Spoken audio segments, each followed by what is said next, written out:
Hello, everyone. My name is John Harkins. I am the Events Associate at the French-American Chamber of Commerce New York chapter, and we are happy to welcome you to the first episode of our Tasting Through France series.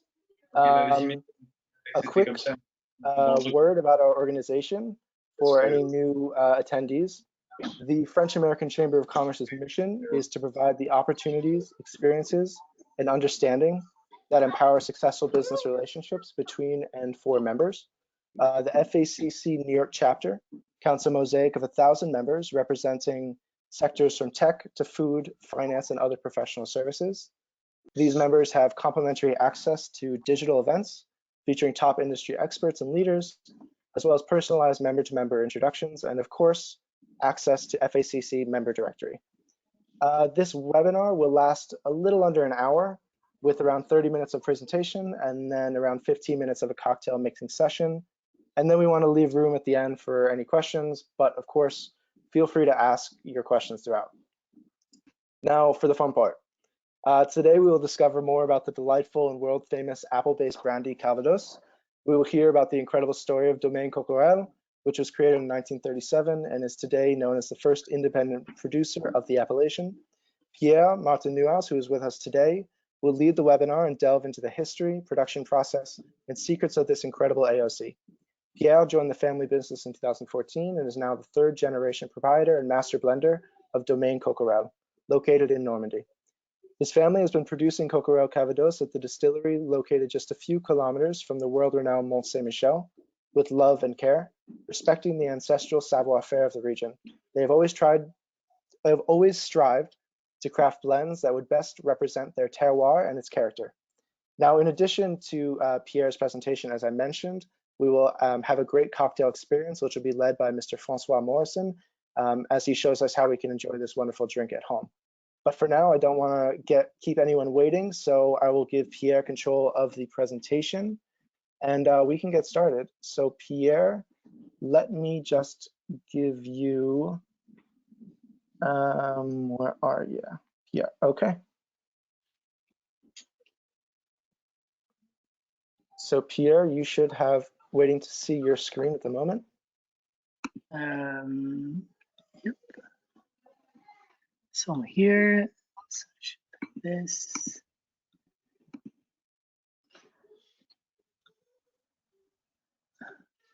No, normally it should be working. There we go.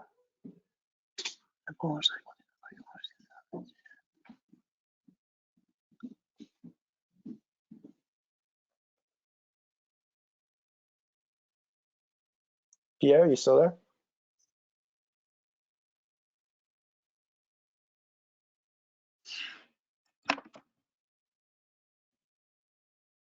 Pierre?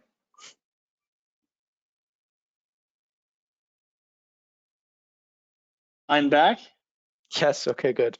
Sorry. So when I wanted to share my screen, it actually crashed. Okay. Well, why don't we, if you wouldn't mind, while that's going, I will take back presentation and you could just begin to speak while we have this, do you have the presentation, or I can send it to you? Yeah, if you want to send it to me, that's okay. I'll just have a normal R screen going while you just begin to speak, if you don't mind. Yeah, sure. So hi everyone, thank you for attending these I would say strange or innovative masterclass. It's very different because you unfortunately won't have the chance to take any of our product, but I hope you will have one day the opportunity to. I'm going to go very short on the history of Calvados. Calvados is one of the oldest brandy in the world and the oldest apple brandy in the world. The first cider apple were brought to Normandy in the 12th century. They were coming from the southwest region of France and the southwest region of Spain, more actually, in the País Vasco, where there was already producing a lot of cider. And these cider were made with cider apples, so it's specific apples that are used to make cider. And when we brought them in the 12th century in the Cotentin region, so Cotentin region is really the northern part of Normandy, we immediately understood that there was a very good acclimatization. And so we decided to grow them, and we stopped. Hello? Yes, Pierre, here. We're just trying to get you your video. Yeah, is it now working we can now? see you. Now we can see you. Yes, great. Perfect. Okay, perfect. And do you have the slides? I don't have the slides yet. Did you send it to my email? Yeah. You should have them. Yeah, it was sent, so I guess. Well, Pierre, why don't you keep talking about what's going on? We can work it on. So 12th century was really the beginning of the first cider apple brought to Normandy. Before that, we were producing what we called a pomacium. It was a cider made with wild apple, and these wild apple were mostly sweet apple, so it was not good at all to produce cider. So the cider was terrible.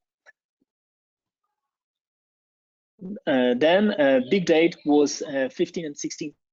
In that day, it was a monarchy in France, and the two biggest sources of revenue for France was wine and salt. There was a tax called le sel et la gabelle, and it was one of the major sources of revenue for the French monarchy. So it was possible to distill only wine and no other raw material. That's why we don't have a history in France of producing whiskey, vodka, rum, or gin.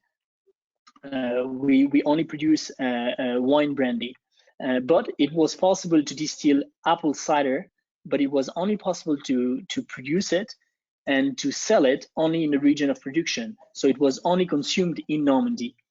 So it was the reason why we didn't export it since a very long time compared to cognac that was exported already massively back in that days. So in 1690, big thing, it was prohibited to distill any other spirits than cider and grape, and it was only after the French Revolution, 1789, when it was possible to export it and sell it outside Normandy. Why that? Because 1789 was the French Revolution, and in French Revolution, the king was kicked out, and we had the opportunity to start exporting what we were producing in our region. The next big date, I would say, is the 20th century, where we started to recognize the distillation of cider. So the cider has a real eau de vie, and it has something that was very special and very unique. So we decided to really start to talk about it, export it, and really have I would say a small group of producers that were regrouping themselves. Big date was World War I. World War I, a lot of stocks of Calvados were destroyed because there was no AOC that was protecting them. So all the stocks were requisitioned by the French army for bombing purposes mostly, and we lost a lot of stocks. So during World War II, they really recognized Calvados as a terroir and as something that is very specific. So we created an AOR, which was an Appellation d'origine réglementée. It's basically just like the AOC today, but it was called AOR. And back in the days, we created 11 AOR. So there was the Calvados du Calvados, le Calvados du Melelro, le Calvados du Cotentin, le Calvados de l'Avranches, du Pays de la Rilse, and all these different were presenting a different terroir, different method of distillation, different type of apples, and it was very different from one another.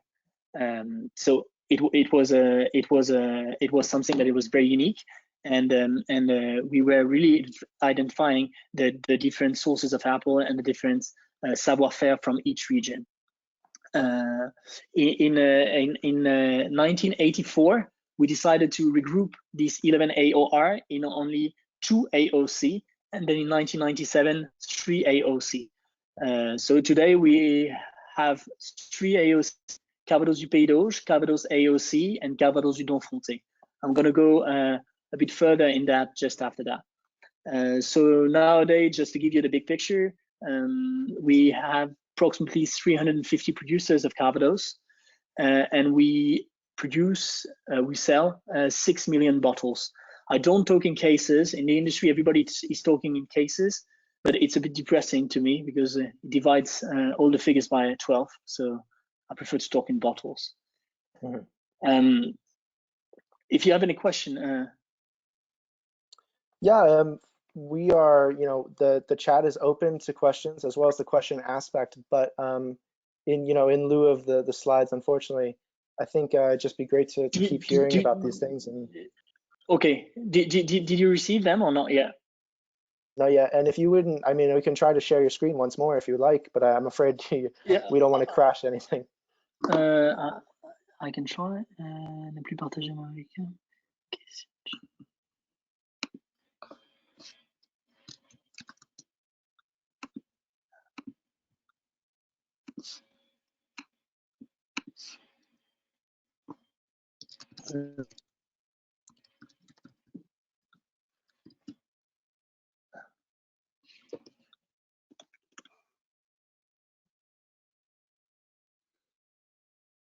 Well, Pierre, I'd rather no. keep hearing more about, if you don't mind.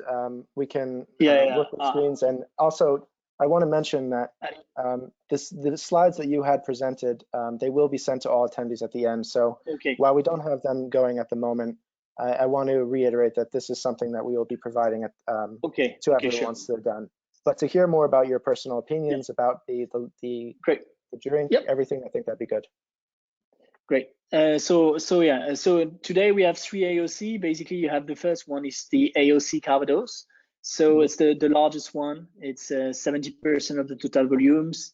It's made with apple and pears from Normandy. It can be single or double distilled. It has to be aged in French oak, and all the apple must come from the AOC. You have the AOC Pays d'Auge, which is double distillation. You cannot use more than 30% of pears in the blend, and it represents approximately 29% of the total volume. And the last one is the AOC Donfontais. It's a Calvados that needs to use minimum 30% of pears and needs to use single distillation. It's only 1% of volume, so it's very, very small, but it's a very interesting AOC. Okay. So if I had to divide everything in 4 steps, I would say you first have the fall season. So the fall season, it's our own Vivaldi thing. So you have spring. We have a very long blossom. Why do we have a very long blossom? It's because we have 320 varieties of apple and pears that we can use in Calvados. I think in the world there is approximately 100 types of grapes. And in Normandy, we have 320 varieties of apple and pears. That's very important. It has a reason.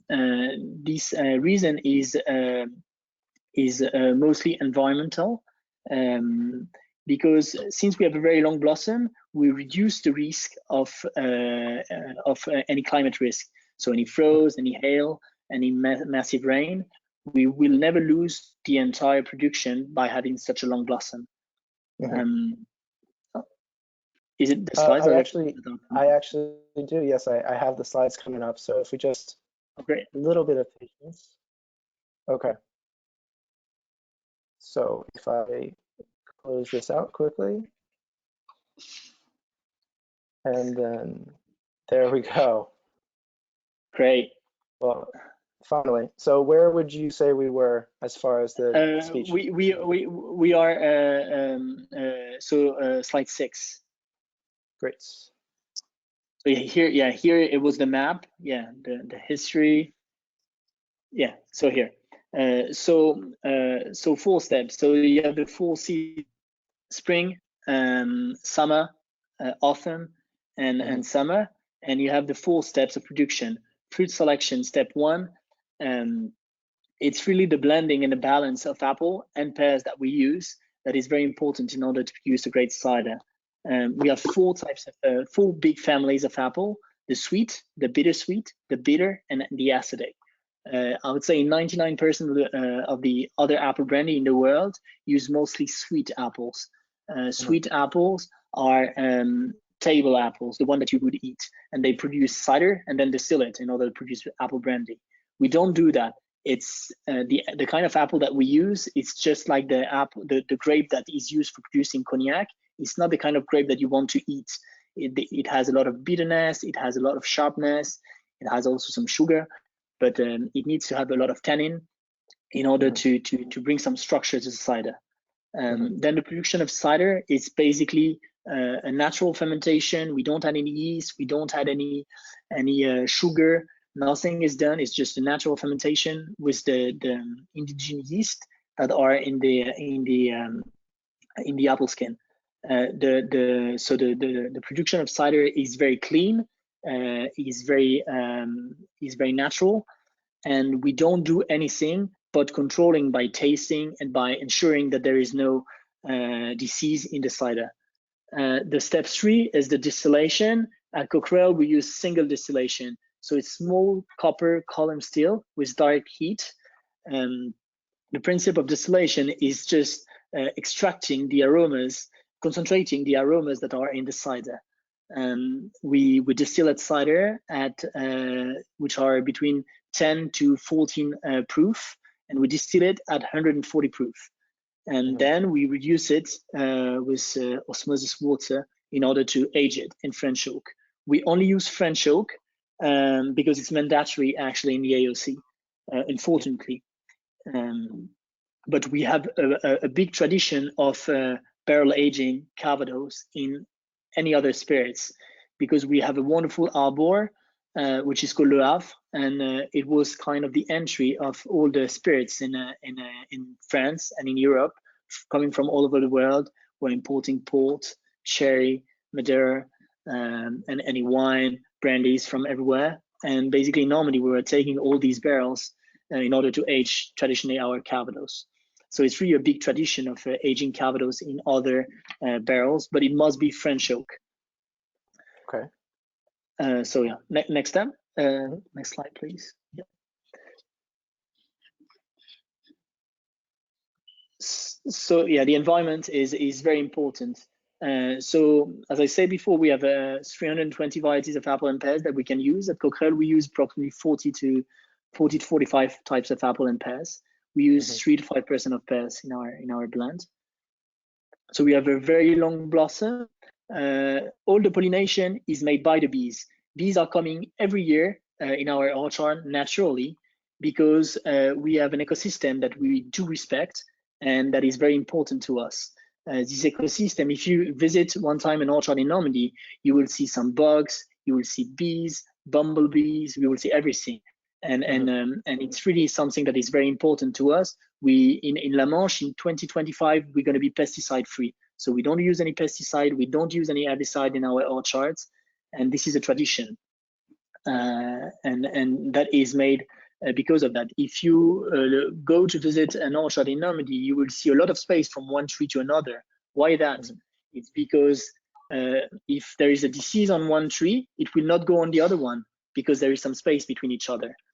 You will always see this image of a cow and a sheep below a tree, below an orchard. It's because the cows, they come below, they eat the grass, they fertilize the soil, and they eat the first apple that are often rotten. This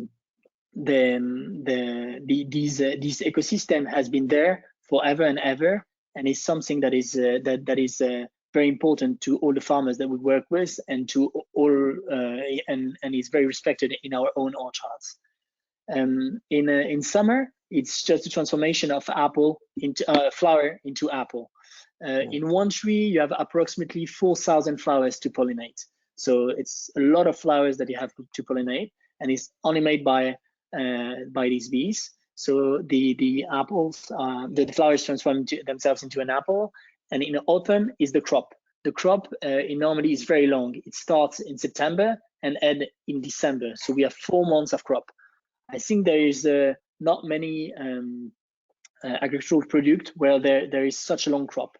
So we have to wait for the apple to fall on the floor in order to be able to pick them up. and it lasts 4 months. So it's also help us to reduce any climate risk. And winter is also something that is very important because it's the moment when the natural rest and when we can yes. Okay. I'm sorry. So it's when the natural rest and when we have the chance to see everything that is resting and coming in peace. If many people are not aware that we use pears in Calvados. At first, why we started to use pears is first because it's exactly the same period of pollination as the apple. Second, it's because when you look at a pear tree, it's a very high tree and their roots go very deep in the soil. And while the orchards, the trees are parallel to the soil and the roots are parallel to the soil and the trunk are very weak. So when it was windy and rainy, the trees were falling. So what the farmers decided to do is to plant pear tree all around the orchards in order to protect them. So it was a natural barrier. They didn't have to build anything. They just have to have these natural wall in order to protect them. And it was actually very clever because nothing to build, same crop at the same moment. And the pears, when they were blending in with the apples, they were bringing some acidity, some freshness to the blend, and it was producing a very nice and equilibrium cider. So it was something that was done for that. Mm-hmm. Yeah, okay. we can go to the next. Yeah. Gonna go very short on the history of the distillery. So yeah, the distillery was founded in 1937 by René Gilbert. In 1971, my grandfather and a German group called ASBA acquired the Distillery Coquerel. In 1990, the whole group was acquired by a small group called Diageo, a United Distiller back in the days. The owner of small brands like Johnny Walker, Tanqueray. So yeah, it was a very short period of time when we were part of a big group, but my father was still, he was working for Diageo in France, so he was still in charge of the distillery back in the days. And in 1996, he was a big fan of craft spirits and particularly Calvados, and he was kind of pushing hard the salespeople of Diageo, saying you have to sell Calvados, you have to sell Calvados, and they wanted to sell whiskey. So he was was bothering them so much that they told him, okay, you will get the Calvados, you can have this little distillery for yourself. If you don't make any wave, we will help you in the transition. And that's what they done. And it was so a bit more than almost 25 years ago now that he bought it back. And I joined the distillery in 2014 after working in Paris and in New York. And it's a wonderful experience, and it's always it's a wonderful industry to work with.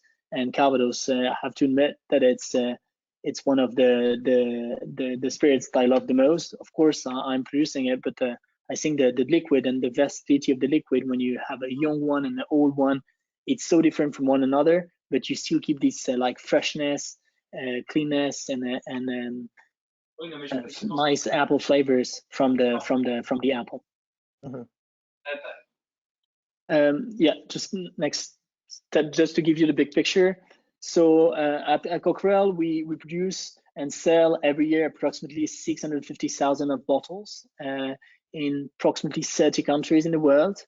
We work with approximately 200 farmers that are located no further than say 20 miles away from the distillery. So it's a very close from the distillery. We collect 6,000 tons of apples. Fun fact, in one bottle of Calvados, you have approximately 20 pounds of apples. So in one bottle, 20 pounds of apples. And we are located no further away than, I would say 30 miles from the Mont Saint-Michel. Yeah, you can go, yeah. Okay. You can go to the next step. Yep, please, thank you. Yeah, next one. I think then Francois will be able to go on, but I'm just going to present rapidly. Sure. The FIN and the VSOP. The FIN and the VSOP, I would say, are two emblematic blends of our distillery. The previous slides, if it's possible. Yep. Mm-hmm. So the first one, Coquerel FIN. Coquerel FIN is just a fresh, fruity, crispy eau de vie. It's made with cider apple and cider pears. It is very fresh. We don't add any sugar. We don't add any. So in the fermentation, there is no yeast, no sugar, no caramel, no boisé. It's just a clean, fresh, fruity eau de vie that was aged for 2 to 3 years in French oak. And when we crafted it, we wanted to make something that is just very explosive, very full of fruit. It's very nice in cocktail. Our signature cocktail was that is Coquerel and Tonic. I should call it actually Jean-François and Tonic. Jean-François is the name of my father. He has been telling me that it's the best cocktail in the world since probably more than 40 years now. When I was young, I was like, no, I drink whiskey and Coke. I drink gin and tonic. Right. I don't drink Calvados and tonic. It's for all people. And now I have to admit, we do produce gin, but I do have to admit that I prefer Calvados and tonic than gin and tonic. But yeah, it's hard to admit, but it's true.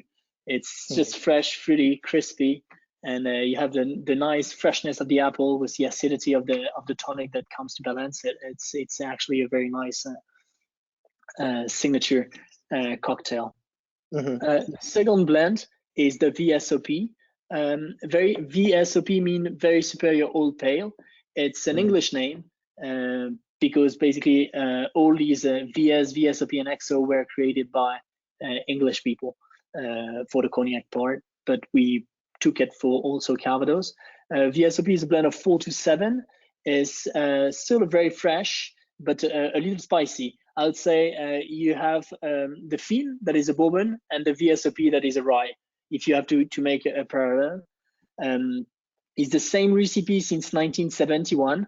My grandfather created it. It's we wanted to make something that is fresh, spicy, some oak. But when we age an eau de vie, we say we don't age it, we raise it. What we want to do is to create complexity and to create different aromas. It's not just aging it and adding some roots, because to our point of view, it's not interesting. So what we wanted to do is the more we were aging it, the more complexity we were bringing. And complexity is a word that I don't like, but I'm using it sometimes, because to me, when you're drinking a spirit, you don't want to have any complexity. You want to enjoy it. You have enough complexity in your life with your work, your family, your friends, or whatever. But when you're drinking a spirit, you don't want it to have any complexity. You just want to have the freshness. You just want to enjoy it. You just want to have something that is warm, that can be spicy, that can be whatever. But it's just something that has to be a pleasant moment too. So yeah, that's the big story for the VSOP. And then we have several other blends. The last one is the first Calvados that it's so it's 1, 2, 3, 4, 5, 6 slides after. It's a Calvados that was finished in bourbon barrel. It's yeah, just one more. Yep. One more. Okay. Triple cask. This one, yeah, bourbon barrel. Okay. Yeah, the bourbon barrel is a Calvados that was aged a previous one. Yep. So it's a Calvados that was aged for 4 to 8 years in French oak and finished for 14 months in the ex-bourbon barrel. We took the barrels from Willet. We wanted to make a Calvados that is still very fresh, fruity, but we wanted to age it in a bourbon barrel because American oak is bringing a lot of flavors, and the bourbon was kind of cooking the apple. So the more we were maturing the eau de vie in the American oak bourbon barrel, the more like the apple we were getting these toasted aromas, baked apple warm, honey aromas, which were actually fantastic. and it's the first Calvados that was using American oak because it's prohibited. But when they say it was prohibited about aging Calvados, I say it's not. We're not aging it. We're finishing it. So all the time it spends in the American oak, it's not written on the label. We just say it's finished in bourbon barrel, but it was aged for 4 to 8 years in French oak. So it's a 4 years old, and the 14 months it spends in the bourbon barrel, it's not written on the label, but it's it should be a 5 years old Calvados. Okay. I did just have a question. I'm sorry. Yep. Well, Sure. As I was going about this, I saw the 15 years. Could you explain a little bit just the, what kind of effect does that have on the bottle? Yeah, sure. So this is a specific 15 years old. It's a triple cask because it was aged in cognac and Armagnac barrels. So it's a Calvados that is finished in Calvados, cognac, and Armagnac barrel. It's the French brandy, I would say, trilogy, and it's something. It's a reply to the French government who was not happy for me to age Calvados in bourbon barrel. So I say I'm going to produce the more French of the Frenchiest Calvados by aging it only in French spirits. It's a Calvados. So to me, Calvados are, I would say, a bit like bourbon. The young bourbon are very nice, very interesting and stuff. And the more you age bourbon after 20, 30 years, to me, they're not as good as like a 12 years old bourbon. It's very personal. And to me, Calvados is a bit the same because the more you're aging it, after 15 to 20 years old, you're getting a lot of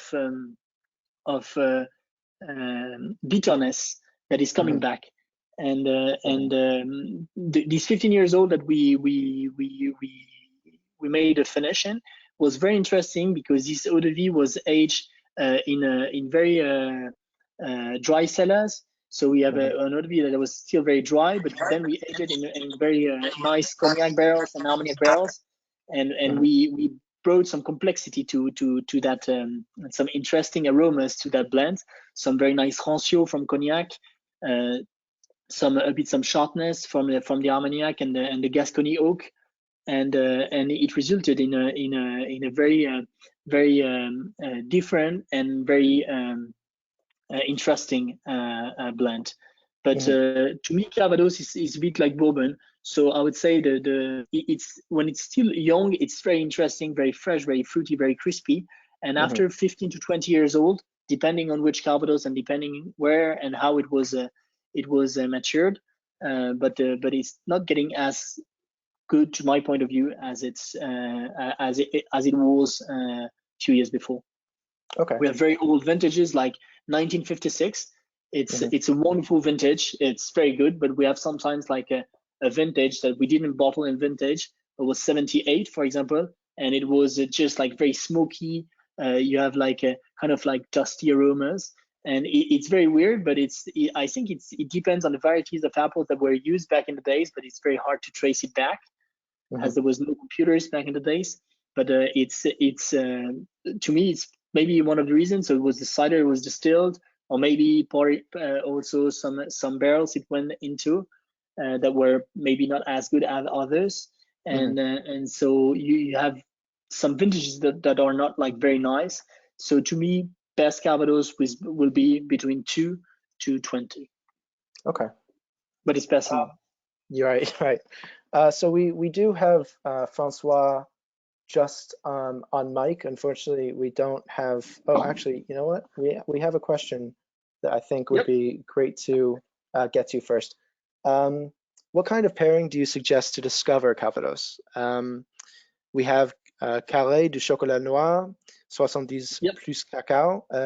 I also love to use Calvados in cooking. Could Pierre provide pairing, degustation, and cooking suggestions? There's a lot there, but I would leave it to you to unpack. Yeah, sure. So I would say young Calvados are very often used in making sauce. To me, what I love it to pair it is with oysters. You put just some oyster and a little bit of Calvados on it. So this one, the fin. You just have like a fresh, and you bring a lot of a nice freshness and some nice fruity aromas to the oyster. So a young Calvados, I would recommend it to drink it with raw fish or oysters or like shell, stuff like that. It's to me, it's something that I like a lot. And the other, it's often used in poultry sauce. So for Thanksgiving, I think a lot of people who are buying Calvados in that period of time are using it to make sauces for Thanksgiving. Okay. For a VSOP, what I love to pairing it with is Swiss cheese. We have a lot of very smelly cheese in Normandy. The most famous one is the Camembert, but we have the Livaro, the Pont-l'Évêque, which are also very smelly. And the VSOP is actually very nice with that French cheese because you have the spiciness of the spirits, and you have like the strong aromas from the cheese. So I would say VSOP is very nice paired with cheese, and XO, yeah, with sweet stuff. So chocolate is very dark chocolate is very nice. Chocolate cake is very nice too. Apple tart, apple pie. One of the best is the tatin. Yeah. Right. No, I think a very interesting question that I'm actually very curious about is what kind of pairing do you suggest to discover Calvados? How would you, if somebody who had never really experienced this drink, what would you give them to really give them a taste of Calvados? Okay, so it would be buy a Calvados Fin. So Coquerel Fin is just fresh, fruity. It's not too expensive. You will immediately see that it's a drink. It's a spirit that smells and tastes like apples. So it's something that you will enjoy. And then you can drink it as a Calvados and tonic. You can first drink it neat and then drink it with tonic. And it's two drinks that are very easy to make. So neat, it's just on the glass at room temperature and nothing to do. So it's just the fin. You put some it in a snifter. You drink it. It's very nice, just fresh, fruity, crispy eau de vie. And then you put 2 O's of Calvados, and then you top it with tonic water and add a little bit of lime, and that's it. And then you will have a refreshing, fresh, fruity drink, very easy to make. And I think it's the 2 best way to discover for first Calvados. Okay. Well, I know we have Francois on mute, but I'll unmute him, and I'd just like to, I'll keep taking the questions, but I would like to hear Francois' just his opinion on Calvados and maybe some tips that we can use while mixing it at home. Francois, can you hear me? Yeah, I don't know. Can everybody hear me right now? We can hear you, Francois. Okay, perfect. So yeah, I'm sorry for that little technical difficulty of not getting the video. Calvados is really simply because, as Pierre was saying it, on the first years of aging, it's very fresh, it's very fruit forward. It's got a lot of subtleties between the strength of the ABV and the apple and the sweetness, the natural sweetness that comes with it. So it really makes a lot of interesting use in like a Sazerac type or an old-fashioned style. So you can blend it with either a whiskey that you like, so you're gonna have a balance between fresh and strong. You have classic cocktail that anything when you use brandy, you can definitely use Calvados. It gives a lot of fresh flavors. Flavors of apple. And now, if you want to use more of a VSOP as a brandy, then you'll get a little more of a wood and depth in the cocktailing. I don't know if I'm being clear or not. If you have any questions, Pierre, you look very serious. No. I can only see my face since the beginning, so. Well, lucky you. I don't even see mine. Well, actually, I'd like to see yours better. Thank you. Yeah, if you have any questions, so I had in mind, so maybe I can give you an example, because I had in mind today of using the Calvados as a Sazerac, Coquerel specifically, as in the Sazerac type of cocktails. So if I give you a little bit of a, it's going to be annoying, so you get the double wet. If I give you a recipe, maybe you can see how that would work pretty well. So I have two cocktails. Sorry, Francois. Yeah. So it seems to be mirroring your. It seems to be mirroring your audio. I think that as people will be listening, we can't see the what you're actually doing. I think, and maybe Pierre, you could jump in on this, but maybe just give your favorite recipe or your favorite drink to have at home, something very casual. And then as we will be sending the slides, we could also include a couple different recipes as you've included on the slide that I have here, just that people could really get to make on their own. Yeah, sure. So I would say with the fiend to me is definitely a Calvados and tonic. So just Calvados, top of tonic water, and a lime juice. Second one would be with the Vsop. Is a twist of the Moscow Mule. Is Calvados, ginger beer, and lime juice. And with the XO is an old fashioned. So old fashioned is also a very easy cocktail to make. It's so XO Calvados, bitter, sugar, and soda water. So there is the full recipe on the deck, but it's the 4 cocktails or kind of cocktails that I would recommend. And the Sazerac, Francois is working on it. Yeah, I think we can finally see Francois. So if we wouldn't mind just having one quick mixing lesson, I think that'd be great.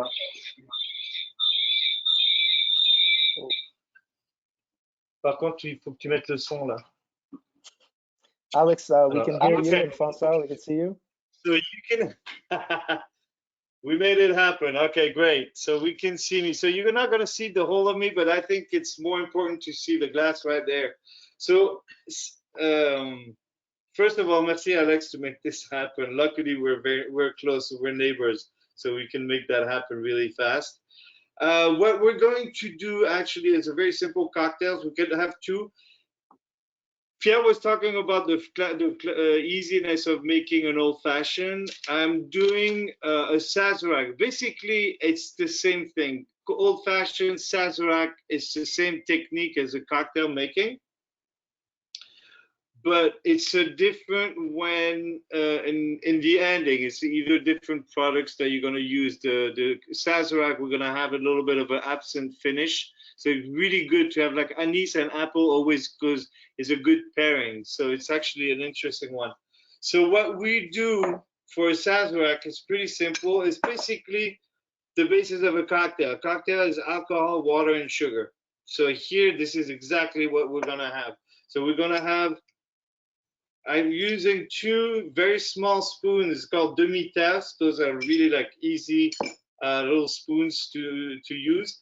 I'm going to use a little orange blossom water, which is really nice because it gives a little bit of a mix of floral and almond finish. So I don't use a lot of it because it's pretty potent in terms of flavor.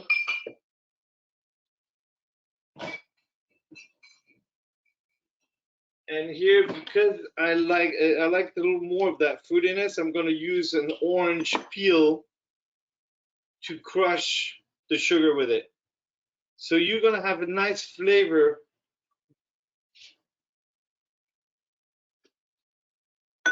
with the sugar, the orange blossom, and the orange itself. So if you don't want it to be on the sweet side, you could add a little bitter, but with the orange blossom, I don't think we need it. It would be too strong of flavors. So you want to crush nicely that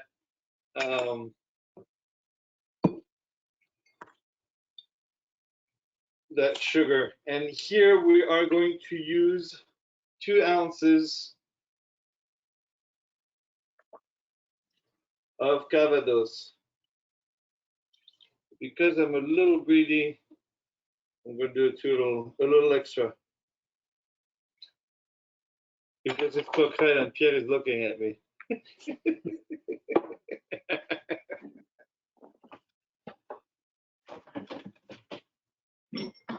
Now, on a Sazerac, there's two tricks on it. It's having a kind of cold glass. So as you may see, this one is nice and chilled. And then the ice. You want to have a good amount of ice because it's all alcohol. So you want to have a good dilution to it. See how the ice is up and then it's going to go slightly down. And it's all about getting it diluted.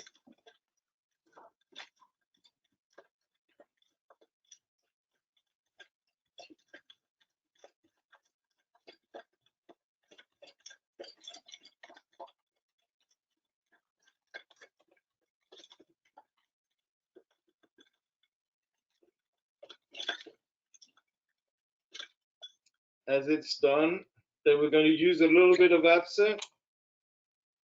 So you can use a spoon for like a spoon, a bar spoon, or really a drop. The idea of using the absinthe on that one is really to rinse and to coat the glass in the inside.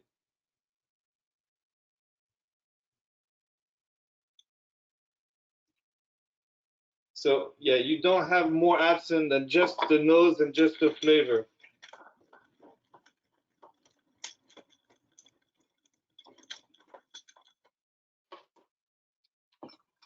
And then that's it. You have a nice chilled Sazerac type with Calvados. And if you want a little more fresh, I can add just a little bit of an orange peel on top. You can discard the peel or you can keep it. There you go. Enjoy. Santé. Well, thank you very much, Francois, and thank you for joining finally. And Pierre, of course, thank you for the presentation. Again, I'm really glad that we ended up making it work. Yes. I'm glad that we ended up answering some questions as well. I think this is really informative, really cool, and that looked very delicious. I would like one right at this moment. I did just want to thank you both once more. Really appreciate you taking the time to do this. And I did just also want to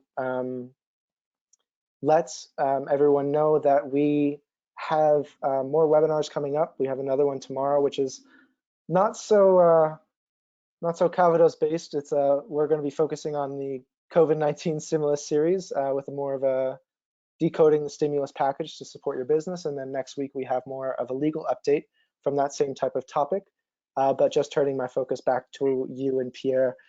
And Francois, again, thank you so much for coming. Thank you so much for doing this and taking the time. We will be doing more of our Tasting Through France series. The technical aspects will be better, but with that being said, thank you again.